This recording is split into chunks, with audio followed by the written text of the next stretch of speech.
What is going on, everybody? Welcome back to another episode of Countdown Scouting Network. I'm your host, Joey Garcia, and today we're going to recap preseason week one and talk a little bit of news and notes from around the league for this last week. I'm trying to catch up on the NFL news that's going on during preseason right now, and next week we'll continue to do the same thing. If you hear any noise in the background, I just got a new paper bag out for my cat, and he is playing in it. Just kind of ignore that. So let's jump into it. We'll start off with some news and notes that have happened in the last week and a half, and then we'll start talking a little bit about the preseason stuff as well. So first thing I wanted to start off with, because this is kind of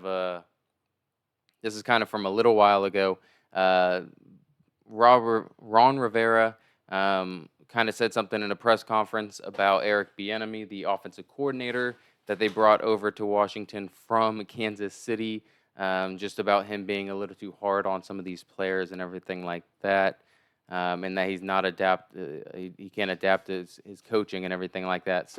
I don't really know what to make of this. I don't know if Ron Rivera feels kind of threatened and sees that Eric Bieniemy could be his replacement with this new management that came in, or if Eric Bieniemy really is just being way too hard on these players. But a lot of his former players, LaShawn McCoy, Tyreek Hill, Patrick Mahomes, all these guys have stuck up for Eric Bieniemy. So I'm going to go ahead and believe them. I don't know if he's doing anything outrageous, or if he's just kind of coaching a little hard. There are some coaches in the league that coach a little bit hard. Brian Flores is one. Bill Belichick's another one. Um, I don't know if Pete Carroll is as well, but I mean there were some guys that are a little bit harder coaches. So it's just a different coaching style. Maybe he needs to soften up a little bit towards some of these newer age players. That might be part of it too. Some of the players that are coming into the league might be a little more, a little softer, I guess. But I wouldn't read too much into this unless during the season some players start speaking out against it. So I think it might be a little bit of Ron Rivera being a little nervous that Bieniemy might be taking his spot. So another thing that we had was Sean Payton in Denver talking a little smack about Nathaniel Hackett and the job he did with the quarterback situation and with the offensive line, basically saying that it was a shit show before he got there and everything like that. And when we get into the preseason talk, I don't like that he said that, kind of. But if you look at the preseason, that offensive line looked bad. So, I mean, I kind of can believe him a little bit, but I don't think that's something you should be talking about. Kind of talking bad about a coach that you've replaced or anything like that. Some of the newer stuff that we're going to get into, Kareem Hunt visited the Saints. Then he left there without a deal to go visit Indianapolis. I think he'll probably come back and sign with the Saints. If he does, while Alvin Kamara is suspended, that's going to be awesome. Kendre Miller, just the rookie that they drafted out of TCU, he's got a knee sprain, so he's going to be out for a little bit of time as well. Man, they need to call Kareem Hunt back in, I think, and go ahead and get him signed. Leonard Fournette's still out there, so that's someone that they could possibly bring in as well. Ezekiel Elliott ended up signing with the Patriots. Good for them. They got a back that could block, because we'll get into it with the preseason game, but their running backs do not look good. Ramondre is going to be fine. He didn't play, but their backup running backs, Pierre Strong Jr. is one that I really like and I thought was going to do something. He didn't look good. Some of the other backups that they have in there that are fighting for backup spots also did not look good. Dalvin Cook ended up signing with the Jets. What are they doing? Is this a sign that Breece Hall is not going to be healthy? Or they don't want to give him a workload or something like that? Or is it maybe none of them can pass protect, and so they wanted to bring in a vet? But if you're going to do that, Leonard Fournette is out there that you can end up signing. Dalvin Cook's not the best pass protector either. So I'm a little weirded out about this situation. I mean, you just drafted Israel Abanikanda, who looked good in preseason. You have Zonovan Knight and Michael Carter, who were fighting for backup spot, that both looked decent last year. Zonovan Knight was efficient with his touches. Michael Carter was good out of the backfield. And again, Breece Hall. So, I mean, you're talking about five rosterable running backs. I think it's a weird signing, but they're going all in with this Aaron Rodgers 2-year deal. Let's go ahead and go all in and try to get a championship. So good for them. The last thing is Richard Sherman will be battling it out with Skip Bayless on Undisputed. I think this is a perfect hire. I think Richard Sherman is passionate and outspoken and not afraid to speak his mind, which is what Skip Bayless needs. Skip Bayless has outrageous takes. Richard Sherman on the other side of those takes will be a hilarious dynamic. And I'm excited to see it because I'm a fan of Richard Sherman. I think he does good work.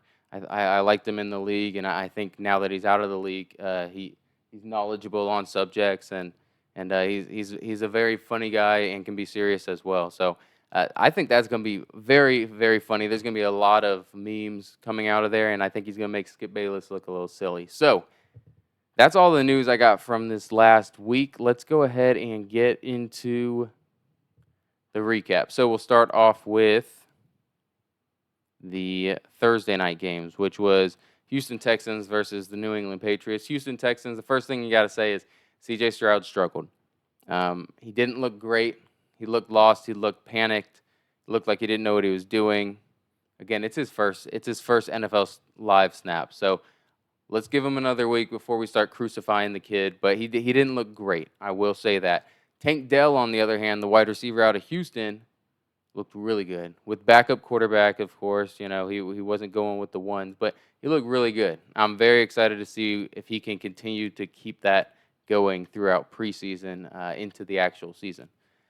Going to the New England Patriots side of things, that backfield did not look good. Pierre Strong Jr., I really thought was going to take reins of that backfield. J.J. Taylor didn't look good. Pierre Strong Jr. did not look good. He didn't look like he wanted to hit, which you didn't see in college. He was always running through stuff in college. He looked slow. He looked tentative. I'm worried about Pierre. I'm officially worried about Pierre Strong Jr. not making this roster as a 4th-round pick last year. The good that I saw with the New England Patriots is Malik freaking Cunningham. How did he go undrafted? I don't know. I'm glad that they're giving him a lot of quarterback reps and they're not just throwing him out there to wide receiver, because I think having him in as a wildcat package during the season is going to be nice. He can throw the ball a little bit, but man, he was dynamic on the ground. He really was running the ball. Looked super electric. And yeah, that honestly, could he end up after this year? Maybe they get rid of Mac Jones and he's QB1 there and they run a different style offense. I don't know. Don't crucify me for saying that. Next game, we have Minnesota Vikings versus Seattle Seahawks. Again, Minnesota Vikings, their running backs struggled. Trying to find RB2 there. I know they were talking about during the week, Dwayne McBride, Ty Chandler, Kene Nwangwu also did not look good. They didn't look good during the week. During the game, they also struggled. So I'm officially worried for the Minnesota Vikings. I don't know what they're going to do about RB2 behind Alexander Mattison, who's never had a huge workload, and Dalvin Cook is gone. So, I mean, Leonard Fournette is still out there. Kareem Hunt's still out there. Ivan Pace Jr., the linebacker, undrafted linebacker that I said would make this roster, he looked really good. He was flying around, making tackles. So that's another bright spot for Minnesota on defense with Brian Flores as their defensive coordinator. The Seattle Seahawks, we had Tim Tebow, just kidding, we had Holton Ahlers at quarterback. Looked really, really good, running the ball. Throwing the ball, he looked fine, I guess would be the nicest way to put it. Jake Bobo, wide receiver out of UCLA, I believe, he looked really good. I was very impressed with him. He was making plays and everything like that. The O-line looked okay. They didn't look great for the Seattle Seahawks, but they looked okay, which is better than a lot of other teams on this list. Going to the Friday games, we'll start out with the Atlanta Falcons and the Dolphins. Atlanta's special team looked really, really good. I'll throw their defense in there as well, but their special team returned to punt for a touchdown, took a couple kicks, or took a kick, excuse me, uh, pretty far down the field into about midfield too. So their special teams are looking good. Defense also returned to pick six, so good for them. We didn't really see much of anyone on offense that we were hoping to see. So offense was just fine. Defense looked decent. The Miami Dolphins, we had Cam Smith, looked like the real deal, second round pick.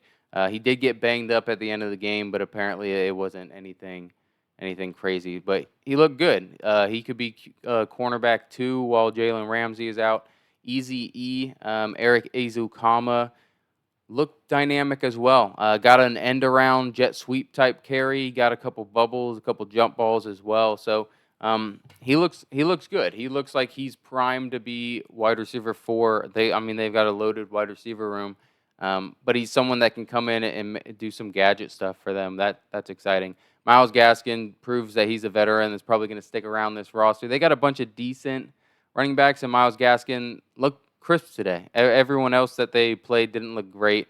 A-Chain looked okay, and that's about it. But their backup quarterback battle is looking very bad. I'm a little nervous for them with Mike White versus Skylar Thompson. Mike White, they're paying like $7 million. Just didn't really look good. Skylar Thompson, 7th-round pick last year, just didn't really look great. But yeah, next we are going to the Packers-Bengals. Emmanuel Wilson from Fort Valley State is a guy I talked about in the undrafted series. I don't think I ended up putting him on the list, but he's a guy I was talking about. Thought that he had a chance to make the Denver Broncos roster. He ended up switching from the Broncos over to Green Bay and going on their training camp list. He looked good, like 100-plus yards of total offense. Chase Brown didn't do much for the Bengals like I thought he was going to, but Andre Yosevich with 10 targets. The guy is going to be wide receiver 4 over there. Next year, he might be wide receiver 3.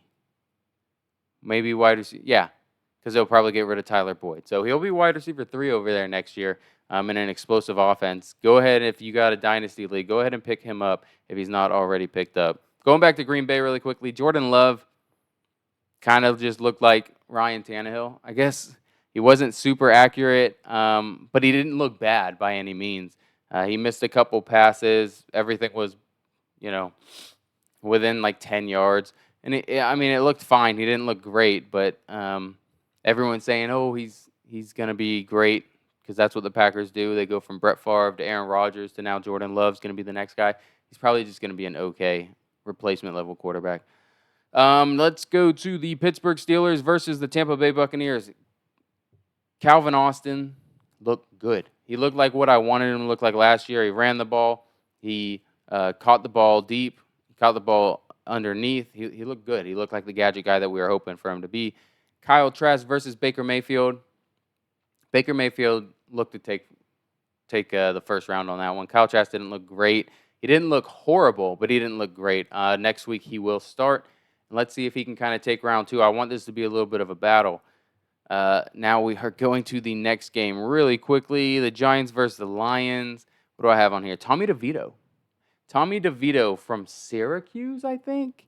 It looks like he's going to be a solid backup quarterback in this league. He looked good. Poised in the pocket and everything like that.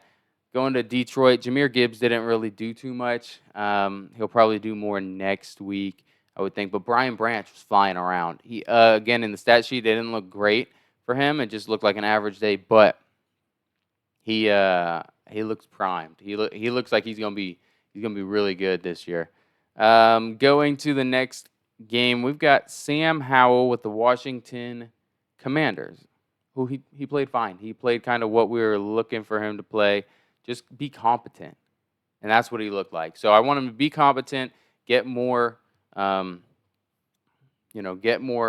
comfortable in this offense. And I think that's what he's doing right now. With the Cleveland Browns, could DTR do it again? Yes. Yes, he could. He looked good. He didn't look fantastic like he should be pushing Deshaun Watson for the starter reps, but he looks promising. Is he going to win this backup quarterback job?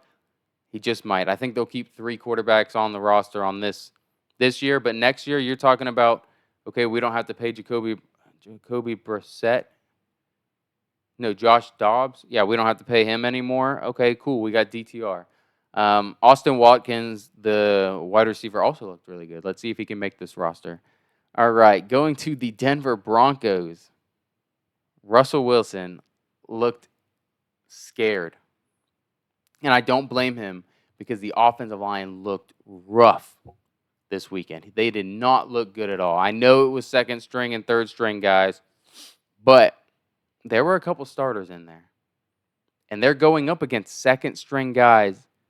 Not just second string guys for the Arizona Cardinals, who we think are tanking this year. This team, I could not tell you a defensive lineman that they have that they did not draft this year. They are supposed to be a dumpster fire. And your first string, at least 50%, yeah, they had some guys sitting out on that offensive line, but 50% first string offensive line could not block. The Arizona Cardinals defensive line is very scary. And I feel for Russell Wilson. He also didn't look great. I know we wanted Jaleel McLaughlin, the running back, to do well from Youngstown State. He didn't really do anything special. Again, that offensive line looked terrible. So I can't really blame him. The offensive line on the other side also looked terrible with the Arizona Cardinals. This looked like we were watching the USFL. That's really what it looked like. Offensive line sucked on both sides of the ball. But Arizona Cardinals had some fight in them, especially on the defensive side. So I'm not going to say dumpster fire yet. I'm not going to say they're tanking yet, but it still kind of seems like it's heading that direction. Going on to Saturday, I got 3 minutes. Let's see if I can pack this into 3 minutes. Let's see. Going into Saturday, Colts versus Bills. Anthony Richardson shined, and then he also did the opposite of shined. He showed ups and downs. He showed some flashes of why you want him, the dynamic abilities he has, and then he also showed you, oh, this kid is very, very raw, making that mistake when he was under pressure, throwing the ball, airmailing it, getting the interception, that kind of stuff. But he showed some dynamic movement skills. So, it's going to be bumps and bruises this year. If you're a Colts fan, just hang on for the road and just be ready for flashes. With the Buffalo Bills, Khalil Shakur flashed like we said he would. James Cook and Latavius Murray look like they might be the 1-2 punch on this backfield. I know it's just preseason, but Damian Harris might not get very many touches. It looks like it might be James Cook, Latavius Murray, and then sprinkle on a little bit of Damian Harris. Tell me what Damian Harris can do better than Latavius Murray. Pass protect? No. Catch the ball? No. Goal line work? No. Tell me what he can do. What, he's slightly faster? He's also 30 pounds less. So, I think it's going to be James Cook and Latavius Murray. And Latavius Murray's on like a $1.7 million deal, something very small with not much guaranteed either. So they got a really good discount on that. I think he's going to be really good in the goal line for them. Let's go to the Tennessee Titans. Julius Chestnut and Tyjae Spears, like we said, battling for RB2. And I don't know who's going to win the battle, but they've proven that's RB2 and RB3. And then next year, if they end up dumping Derrick Henry, that's RB1 and RB2. I think those two are the future of this backfield. I really think so. And then if you also look over at the Bears, Zach Pickens, like we said, Zach Pickens was going to be a QB's nightmare. He made some disruptions. He didn't do crazy, but he made a couple of disruptions in the backfield. Their offensive starters looked explosive. Only a couple series, but looked explosive. And then Roshan Johnson looked pretty good in the backfield. They're running back out of Texas that they got in the 4th round. Looked pretty good. So it looks like they're going to have 3 good running backs there with Deontay Foreman and everything like that. Let's see. We got the Jets and the Carolina Panthers. Izzy Abanikanda does it again. He looks good. But they also wanted to add Dalvin Cook. They ended up adding him. I don't really understand it. Jets D looked elite again. and they were pressuring Bryce Young. They banged up Bryce Young a lot, but he also just didn't really look good. I know that it's because they're going up against the Jets defense. That's probably what the problem was, but just did not look that good. We'll see you next week. Let's go on to the next game. We got the Jacksonville Jaguars. Nathan Rourke looked like Eli Manning during that Super Bowl play where the David Tyree helmet catch on one of these plays. Super crazy touchdown throw by him. Tank Bigsby looked good. Going to the Cowboys side now, Deuce Vaughn. Deuce Vaughn looked very freaking good. I was so happy for him. He looked amazing. And then Marquise Bell, the safety out of Florida A&M. I don't know how he got undrafted last year, but this dude came to play. He's going to make a roster spot. He might start for them in certain packages. He looked good. Let's go to the Eagles. And who did the Eagles play? I don't even remember. The Ravens. Tyree Cleveland and Jaden Hasselwood, they look good. They made some plays. They're going to make this wide receiver roster, I think. They'll be a wide receiver like 4 and 5. They'll be on the bottom end, but they're going to make this. I believe in them. Backup quarterbacks didn't really look that good for the Eagles, though. I'm not going to lie. So let's just hope, knock on wood, that Hurts doesn't get injured. And then the Ravens keep that 20. They keep their consecutive preseason winning streak alive with 24 consecutive. All right, let's go ahead and talk just a little bit about the Chargers. Rams. The Chargers had Isaiah Spiller versus Joshua Kelly. It looks like Joshua Kelly is kind of taking that spot for now, but a new foe has emerged. Elijah Dotson, the undrafted rookie out of Northern Colorado, might back up an undrafted rookie from Northern Colorado and Austin Eckler. It's kind of crazy that he ends up going to the same place, and he looked really good this week. So he might be RB3, RB4. He could take the RB2 spot. And then with the Los Angeles Rams, Puka Nacua. We knew he was going to look good. He flashed in camp. We said, watch this. He's going to be amazing. And he looks good. Stetson Bennett throwing in the ball looks good. Doesn't look amazing, but looks good. Tyler Johnson as well. If you remember Tyler Johnson from Minnesota, he's over here, and he's going to make this roster easily. Let's go to the last two games. I've gone over by like 3 minutes now. That's all right. People love to hear me talk. Let's say the Chiefs versus the Saints. Let's go over that one. Deneric Prince, guy we really wanted to see. He didn't really do much. It was a little disappointing. Thought they were going to utilize him a little bit more. But this Fresno State wide receiver I wanted to highlight because I want to watch him next week and see if he can repeat. Nico Remigio, something like that. Fresno State wide receiver looked really good in the stat sheet. I didn't get to watch him actually play, but he looked good in the stat sheet, so I'm curious to see what he looked like. Anthony Orji, the linebacker, undrafted linebacker that we wanted to highlight. He was second on the team in tackles from Vanderbilt. Starting offense looked good looked good for the Saints. Hayner and Winston looked like really good backups. Jake Hayner, Fresno State. That's probably what happened. He was probably just throwing it all over the place to Nico because that's his boy. But Shaq Davis also looked decent. He caught both the catch passes that were thrown to him, and not too much downfield, though. And last game, let's go to the 49ers versus the Raiders. 49ers, we highlighted Kalen Laybourne from Marshall, but he didn't really do too much. I think that's probably because they were down the whole game, and so they didn't want to run the ball very much. Trey Lance did not look good. Doesn't matter what it says on the stat sheets. He had a touchdown pass that was actually a dropped interception, and then he had 2 more drop picks as well. So he should have had 3 interceptions, 0 touchdowns. I'm not giving that to him. He doesn't look good. I think they might just cut him. I really don't think anyone's trading a pick for him. I don't know how they can carry him for $9 million. They need to free up some of that cap space at least. But on the other hand, the Raiders, Aiden O'Connell looked good. Jimmy Garoppolo always gets injured. He might get injured this year. Aiden O'Connell is going to step in there, and it's going to be no problem. Zamir White as well as RB2. That kid's special. That kid is good. A little Zeus running back there.